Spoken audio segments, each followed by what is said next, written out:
ఇక తెలంగాణలో 10వ తరగతి ప్రశ్నాపత్రం లీక్ అయిందా అంటే అవునన్న సమాధానమే వస్తోంది. వికారాబాద్ జిల్లా తాండూరులో 10th క్లాస్ తెలుగు సబ్జెక్ట్ ప్రశ్నాపత్రం సామాజిక మాధ్యమాల్లో చక్కర్లు కొట్టింది. పరీక్ష మొదలైన 3 నిమిషాలకే ఈ ప్రశ్నాపత్రం బయటకు వచ్చింది. దీనిపై తల్లిదండ్రుల్లో ఆందోళన వ్యక్తమవుతోంది. పరీక్ష ముగిసిన తర్వాత చెక్ చేస్తే సామాజిక మాధ్యమాల్లో కనిపించిన ప్రశ్నాపత్రం విద్యార్థులకి పరీక్షా హాల్లో ఇచ్చిన ప్రశ్నాపత్రం ఒకటేనని తేలింది.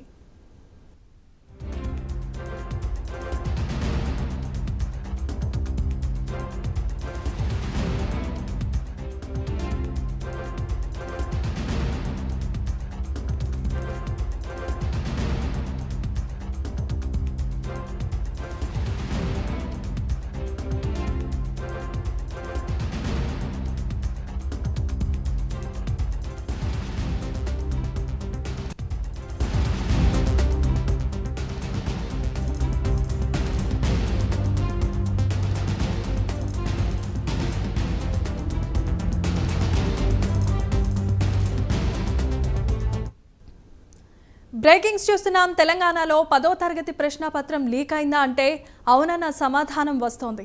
వికారాబాద్ జిల్లా తాండూరులో 10th క్లాస్ తెలుగు సబ్జెక్ట్ ప్రశ్నాపత్రం సామాజిక మాధ్యమాల్లో చక్కర్లు కొట్టింది. పరీక్ష మొదలైన 3 నిమిషాలకే ఈ ప్రశ్నాపత్రం బయటకొచ్చింది. దీనిపై తల్లిదండ్రుల్లో ఆందోళన వ్యక్తమవుతోంది.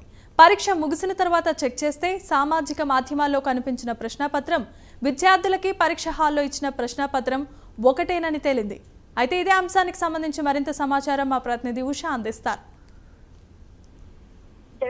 తెలంగాణ గ్రూప్స్ ప్రశ్నపత్రం లీకేజ్ వ్యవహారం మర్చిపోకముందే మరోసారి 10వ తరగతి ప్రశ్నపత్రం లీక్ అయినట్టు తెలుస్తోంది. ఏదైతే ఎగ్జామ్ తెలుగు పేపర్ కి సంబంధించి మరి కాసేపట్లో మొదలవలసినటువంటి ఎగ్జామ్ ఏదైతే ఉందో దానికి సంబంధించి 3 నిమిషాల క్రితమే ఈ ప్రశ్నపత్రం లీక్ అయినట్టు అదే సామాజిక మాధ్యమాల్లో మొత్తం కూడా హల్చల్ చేస్తున్నట్టు ఇప్పటికే ప్రాథమిక నిర్ధారణలో తేల్చారు. ప్రస్తుతం చూసుకున్నట్టయితే 10th class question paper leak అవడంతో తల్లిదండ్రులు అటు విద్యార్థులు ఇద్దరు కూడా తల్లడిల్లిపోతున్నారు. ప్రశ్నాపత్రం మొదటి ఎగ్జామ్ రోజే ఇలాంటి లీకేజ్ వ్యవహారం బయటపడటంతో మిగతా ప్రశ్నాపత్రాలకు సంబంధించి ఎలాంటి పటిష్టత ఉంది, దీనికి సంబంధించి మొత్తం 6 సబ్జెక్టులకు సంబంధించి ఒక్కో ప్రశ్నాపత్రానికి సంబంధించి ఎలాంటి జాగ్రత్తలు తీసుకున్నారు అన్న కోణంలో పోలీసులు అయితే దర్యాప్తు అయితే కొనసాగిస్తున్నారు. జమీమా. Thank you Usha.